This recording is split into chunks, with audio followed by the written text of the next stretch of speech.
مومن بندے کے اندر دو مختلف کیفیتیں ہوتی ہیں، ایک امید اور ایک خوف۔ امید کب ہوتی ہے اور کیوں ہوتی ہے، خوف کب ہوتا ہے اور کیوں ہوتا ہے؟ فرمایا تفسیروں میں لکھا ہے، مشائخوں نے لکھا ہے، علماء نے لکھا ہے کہ امید ہونی چاہیے بڑھاپے کی عمر میں، اور خوف ہونے چاہیے جوانی کی عمر میں۔ خوف جوانی کی عمر میں جب انسان کے اوپر جو ہے خوف ہوگا، تبھی وہ جو ہے اپنے آپ کو برے کاموں سے، گناہوں سے بچا سکے گا۔ اور امید ہونی چاہیے بڑھاپے کی عمر میں۔ بڑھاپے کی عمر میں امید اس لیے ہونی چاہیے کیونکہ جوانی اس نے کیسی گزاری، کیا کچھ کیا کیا نہیں کیا، تو بڑھاپے کے اندر اس کے اوپر، اس کے دل میں یہ امید ہونی چاہیے، اس کے دل میں یہ امید ہونی چاہیے کہ اب جو ہے اللہ تعالیٰ کی رحمت سے توقع ہونی چاہیے کہ اللہ تعالیٰ اپنی رحمت کے ذریعے سے میری خطاؤں کو معاف فرمائے۔ جوانی کے اندر خوف اس لیے ہونا چاہیے کہ جوانی کی عمر جو ہوتی ہے، اس میں جب اللہ تعالیٰ کا خوف ایک انسان کے دل کے اندر ہوگا، تبھی وہ اپنے آپ کو گناہوں سے، برے کاموں سے، بری حرکتوں سے بچا سکے گا۔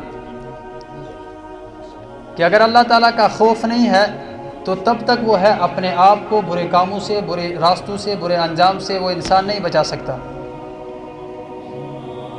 جب تک اس انسان کے دل کے اندر اللہ تعالیٰ کا خوف نہیں ہوگا۔ ایک بزرگ کے بارے میں لکھا ہے کہ انہوں نے جو ہے وہ بازار میں خریداری کرتے تھے، خرید و فروخت کرتے تھے، تجارت کرتے تھے، تو ہر دن جو ہے نئے نئے چہرے دیکھتے تھے، جس کی وجہ سے وہ جو ہے گناہوں میں مبتلا ہوتے جا رہے تھے۔ ایک مرتبہ وہ ایک بزرگ کے پاس آئے کہ حضرت میرے سے یہ گناہ ہوتا جا رہا ہے، میری نظریں جو ہے گندے گندے چہرے، گندی جو ہے تصویریں دیکھتی ہیں، جن کی وجہ سے اپنے آپ کو میں گناہوں سے نہیں بچا سکتا، کوئی ایسا راستہ بتاؤ جس کی وجہ سے جو ہے میں اپنے آپ کو گناہوں سے بچا سکوں۔ تو انہوں نے ان کو ایک دودھ کا پیالہ دیا کہ یہ دودھ کا پیالہ آپ لے جاؤ، فلاں بندے کے پاس پہنچا دو۔ ساتھ میں ایک بندے کو بھیج دیا کہ اگر یہ دودھ کا پیالہ اس سے کہیں بھی گر جائے، اس کو جو ہے آپ جوتے مارنا وہیں پہ۔ اب جب یہ شرط رکھی تو جب اس کو دودھ لے کے بھیجا، وہ بازار سے گزرتے ہوئے گیا، اپنی منزل و مقصود پہ پہنچ کر اس نے دودھ کا پیالہ وہاں رکھا اور واپس آ گیا۔ بزرگ نے کہا اب جو ہے اس وقت آپ نے کتنے چہرے دیکھے؟ اس نے کہا حضرت کوئی نہیں۔ وجہ پوچھی تو وجہ یہ بتائی کہ حضرت، اس نے جب پوچھا کہ آپ نے کیوں نہیں دیکھا اس وقت، آپ گناہ آپ سے کیوں سرزد نہیں ہوا؟ تو اس نے کہا کہ حضرت مجھ سے اس لیے گناہ سرزد نہیں ہوا کہ مجھے پتہ تھا اگر میرے ہاتھ سے دودھ کا پیالہ گر گیا، یہ بندہ مجھے لوگوں کے سامنے ذلیل و رسوا کرے گا۔ تو بزرگ نے فرمایا کہ اگر آپ کو یہ ڈر تھا لوگوں کی وجہ سے کہ لوگوں کے سامنے میں ذلیل و رسوا ہو جاؤں گا، اگر یہی خوف آپ کے اندر ہوگا کہ قیامت کے دن اللہ تعالیٰ سب کے سامنے مجھے رسوا کریں گے، قیامت کے دن مجھے سب کے سامنے رسوا ہونا ہے، ذلیل ہونا ہے، اگر آپ کے دل کے اندر یہ خوف ہو تو تب جا کے آپ گناہوں میں اپنے آپ کو ملوث نہیں کر سکتے، تب آپ اپنے آپ کو جو ہے گناہوں سے بچا سکتے ہیں۔ اور جس کے اندر یہ خوف آ جائے، جوانی کے اندر، بچپن کے اندر، کسی بھی عمر کے اندر جب یہ خوف ایک انسان کے دل میں آ جاتا ہے، تبھی جا کے وہ برے کاموں سے بچتا ہے۔ جو ہم جا کے ایک طرف سے مسجد میں نماز پڑھی، دوسری طرف سے چغل خوری الگ، جھوٹ بولنا الگ، کسی کو گالی گلوچ کرنا الگ، کسی کی غیبت کرنا، کسی کو پیچھے سے برا بلا کہنا، نہ جانے کیسے کیسے فتنوں میں اپنے آپ کو پھنسانا، تو معلوم یہ ہوا کہ ہم اللہ تعالیٰ کا خوف جو ہے ہمارے دل کے اندر نہیں ہے۔ نماز بھی پڑھ رہے ہیں اور اپنے دل سے یہ بات بھی مان رہے ہیں، اس بات کو بھی تسلیم کرتے ہیں کہ اللہ تعالیٰ بڑا ہے، لیکن اس کی بڑائی کا جو ہے ہمارے دل میں استحضار نہیں ہے۔ بڑا تو اپنی زبان سے کہہ رہے ہیں، لیکن دل میں وہ استحضار نہیں ہے کہ اللہ تعالیٰ کی بڑائی، اللہ تعالیٰ کے سامنے ہمیں جواب دینا ہے، یا اللہ تعالیٰ کا خوف ہوگا تبھی ہم برے کاموں سے اپنے آپ کو بچا سکیں گے۔ تو ایک ہونا چاہیے خوف اور دوسری ہونی چاہیے امید۔ خوف کی بھی درجات ہیں۔ عوام الناس کا خوف کیا ہوتا ہے؟ عوام الناس کا خوف یہ ہے کہ وہ ہم لوگ اس لیے ڈرتے ہیں کہ ہم سے کوئی گناہ نہ ہو جائے، اگر گناہ ہو جائے گا تو کیا کریں گے، اور اوپر درجے والوں کا لوگ جو ہوتا ہے، جیسے عارفین ہوتے ہیں، صالحین ہوتے ہیں، بڑے بڑے اللہ کے ولی ہوتے ہیں، بزرگان دین ہوتے ہیں، ان کا خوف یہ ہوتا ہے کہ ہم جو نیکی کر رہے ہیں نہ جانے اللہ تعالیٰ یہ قبول کرے یا نہ کرے۔ ہماری نیکی کو ہم تو کر رہے ہیں، اپنی طرف سے نیک اعمال کر رہے ہیں، نہ جانے اللہ تعالیٰ کہ ہاں یہ قابل و قبول ہے یا نہیں ہے۔ یہ ہوتا ہے اللہ کے نیک بندوں کا خوف، کہ ان کو یہ خوف ہوتا ہے کہ نیکی کر لی، نماز پڑھ لی، روزہ بھی رکھ لیا، زکوٰۃ بھی دے دی، حج بھی کر لیا، سارے نیک اعمال کر لیے، اب نہ جانے اللہ تعالیٰ اس نیک عمل کو قبول بھی کرتے ہیں یا نہیں، اللہ تعالیٰ نظر رحمت بھی کرتے ہیں یا نہیں۔ ایسا نہیں ہے کہ ہم نے نیک عمل کر لیا، بس اسی کی وجہ سے ہم جو ہے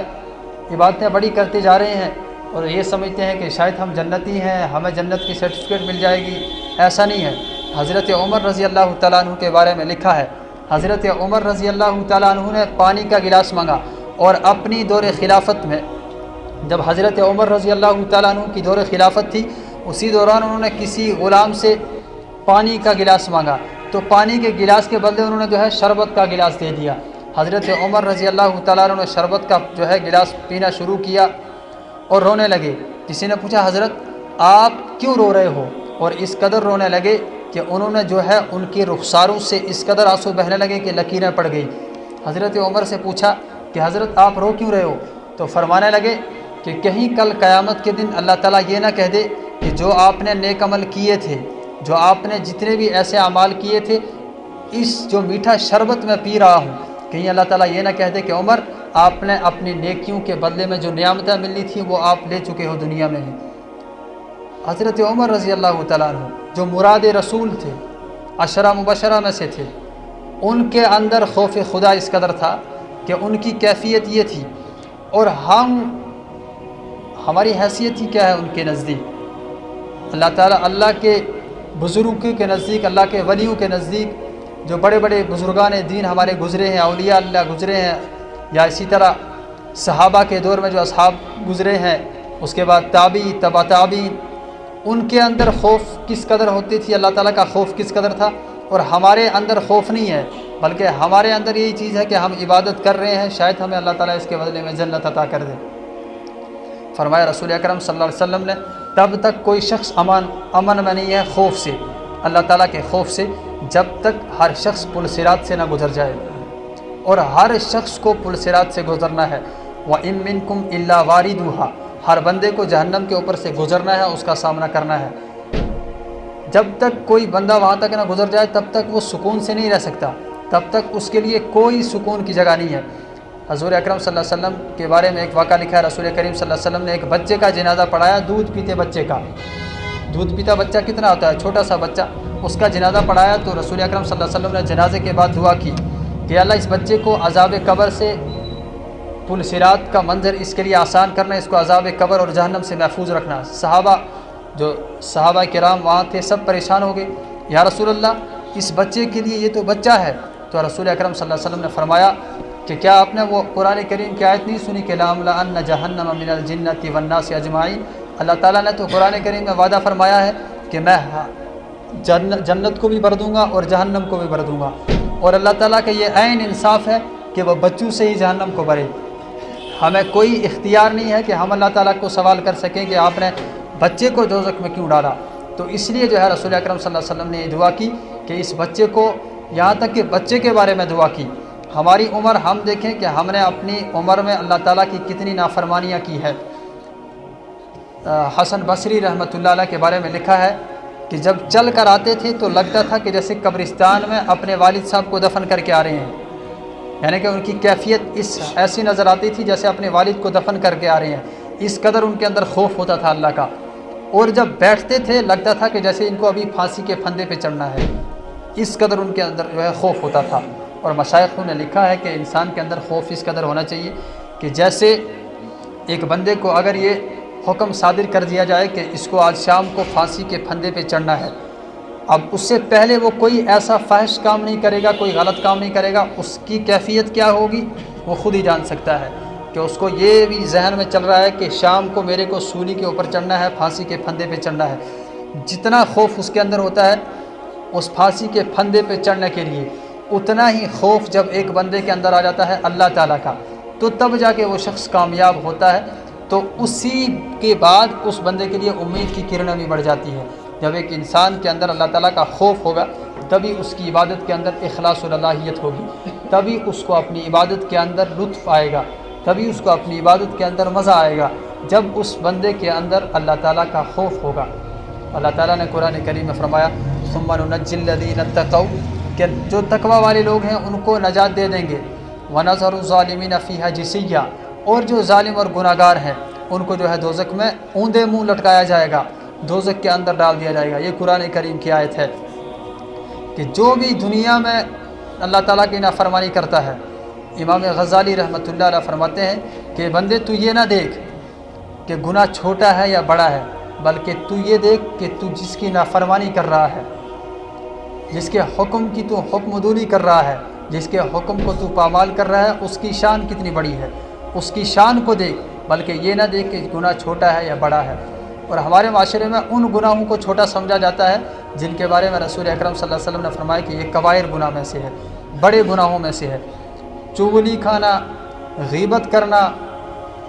کسی کی برائی پیچھے سے کرنا، کسی کو برا بھلا کہنا ہمارے معاشرے میں عام ہے، اور یہ گناہ ہم معمولی سمجھتے ہیں، ہلکے پھلکے سمجھتے ہیں کہ شاید اللہ تعالیٰ معاف کر دے گا، اور یہ ان کے بارے میں رسول اکرم صلی اللہ علیہ وسلم نے فرمایا کہ یہ کبیرہ گناہوں میں سے ہے۔ اور بندے کو یہ امید نہ رکھنی چاہیے کہ میں گناہ کرتا ہوں پھر توبہ کر لوں گا، نہ جانے اللہ تعالیٰ توبہ کی توفیق دے یا نہ دے۔ نافرمانی کی زندگی بسر کر رہے ہیں، اسی حالت میں ہماری موت آ جائے، اسی حالت میں ہم اس دنیا سے چلے جائیں۔ جس بندے کو توبہ کی توفیق نہ ہو تو اس کا انجام کیا ہوگا وہ اللہ تعالیٰ بہتر جانتے ہیں۔